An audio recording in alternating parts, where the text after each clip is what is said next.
At the beginning, we want to know how to measure the biparietal diameter and head circumference. So at this image, you see the biparietal diameter.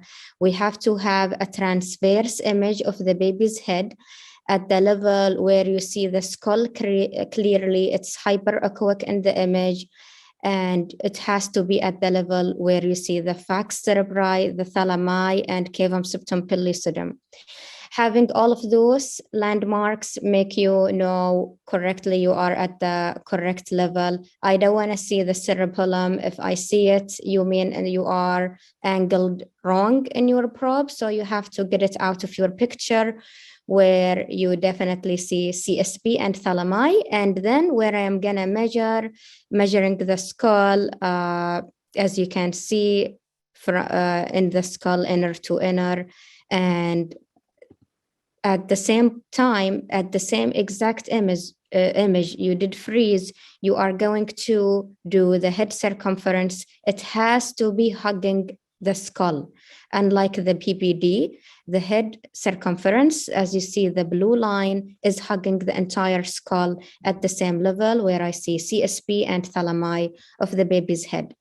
And then moving down into the abdominal area, we have to do the abdominal circumference also. With this one, it has to have the landmark, the stomach and portal vein. And it has to have the spine as well in the image. If I don't see the stomach and I see kidneys or adrenal, I know you are in wrong plane. You are not at the correct level where you can measure the abdominal circumference.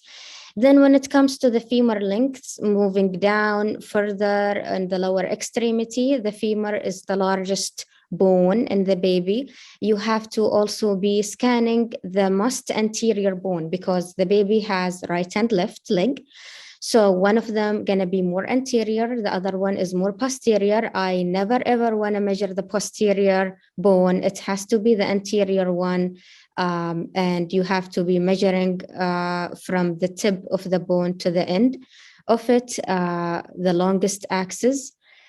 And while you are measuring, you have to know before you do all of those measurements, when we enter the patient data in the worksheet or prior to starting the exam, we have to be determining her LMB. And we plug the LMB. You cannot proceed with any exam without having LMB in the machine, because LMB is gonna let me know how far she is in a pregnancy or how many weeks the baby should be measuring. So suppose the LMB told me the baby is measuring 20 weeks, then as long as I am doing each one of those measurements, I am gonna be, while doing PPD, I will see now how much is the PPD giving me. Is it also 20 week or it's less, 19 and 5 days? Those can be random. So there are many protocols in a lot of places. The majority would be like when you do the measurements, you're going to have to obtain 3 measurements of each, and then the machine is going to give you the sum of all of those 3.